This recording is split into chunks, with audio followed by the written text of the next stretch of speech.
इतवारी कविता में आज सुनते हैं जितेंद्र श्रीवास्तव की कविता सोन चिरैया। बहुत पुरानी कथा है। एक भरे पूरे घर में एक लड़की थी, सोन चिरई। वह हंसती थी तो धूप होती थी, फूल खिलते थे। वह चलती थी तो वसंती हवा चलती थी। जिधर निकल जाए लोगों की पलकें बिछ जाती थी। और जैसा कि हर किस्से में होता है, उसका विवाह भी एक राजकुमार से हुआ। राजकुमार उस पर जान लुटाता था। उसके होंठ उसकी तारीफ में खुलते, उसकी जिह्वा उसके प्रेम के सिवा और सारे स्वाद भूल गई थी। उसकी आंखों में नींद और दिल में करार न था।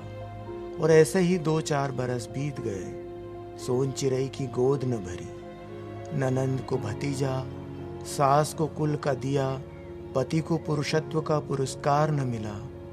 ननंद कहने लगी ब्रजवासिनी, सास कहने लगी बांझ। और जो रात दिन समाया रहा उसकी सांसों की तरह, उसने कहा तुम्हारी स्वर्ण देह किस काम की। अच्छा हो तुम यह ग्रह छोड़ दो, तुम्हारी परछाई ठीक नहीं होगी हमारे कुल के लिए। सोन चिरई बहुत रोई, मिन्नतें की, पर किसी ने न सुनी। आंसुओं के बीच एक स्त्री घर के बाद भटकने लगी ब्रह्मांड में। उसे जंगल मिला, जंगल में बाघिन मिली। उसने अपना दुख बाघिन को सुनाया और निवेदन किया कि वह उसे खा ले। बाघिन ने कहा, वहीं लौट जाओ जहां से आई हो। मैं तुम्हें न खाऊंगी, वरना मैं भी बांझ हो जाऊंगी। सोन चिरई क्या करती। वहां से सांप की बांबी के पास पहुंची। बांबी से नागिन निकली।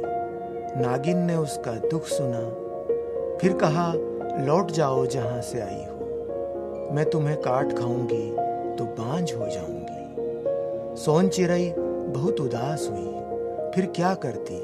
गिरते पड़ते माँ के दरवाजे पहुंची। माँ ने धधाकर हाल चाल पूछा, कौन सी विपत्ति में दुलारी बिटिया ऐसे आई हो। बेटी ने अपना दुख सुनाया और चिरौरी की कि थोड़ी सी जगह दे दो माँ रहने के लिए। माँ ने कहा विवाह के बाद बेटी को नहर में नहीं रहना चाहिए। लोग बाग क्या कहेंगे, वहीं लौट जाओ जहां से आई हो। और सुनो, बुरा न मानना बेटी, जो तुम्हारी परछाई पड़ेगी तो मेरी बहू भी बांझ हो जाएगी। यह कहकर माँ ने दरवाजा बंद कर लिया।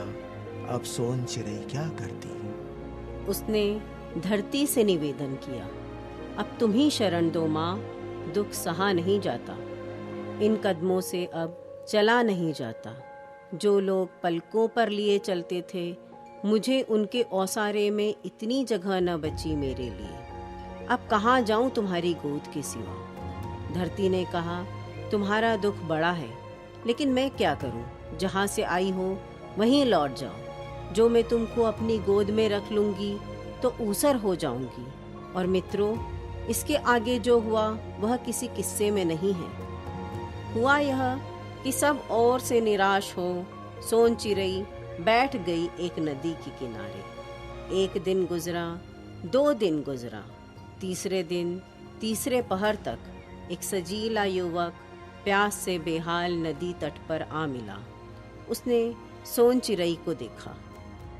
सोन चिरई को देख पल भर के लिए वह सब कुछ भूल गया। उसने विह्वल हो नरम स्वर में सोन चिरई के दुख का कारण पूछा और सब कुछ जान लेने पर अपने साथ चलने का निवेदन किया। सोन चिरई पल छिन हिचकी, फिर उसके साथ हो ली। फिर उसके साथ पूरी उम्र जीकर जब वह मरी तो आंसुओं से जार जार उसके 8 बेटों ने उसकी अर्थी को कंधा दिया। सोन चिरई 8 बेटों की माँ थी। वह स्त्री थी और स्त्रियां कभी बांझ नहीं होती। वे रचती हैं तभी हम आप होते हैं, तभी दुनिया होती है। रचने का साहस पुरुष में नहीं होता, वे होती हैं तभी पुरुष होते हैं।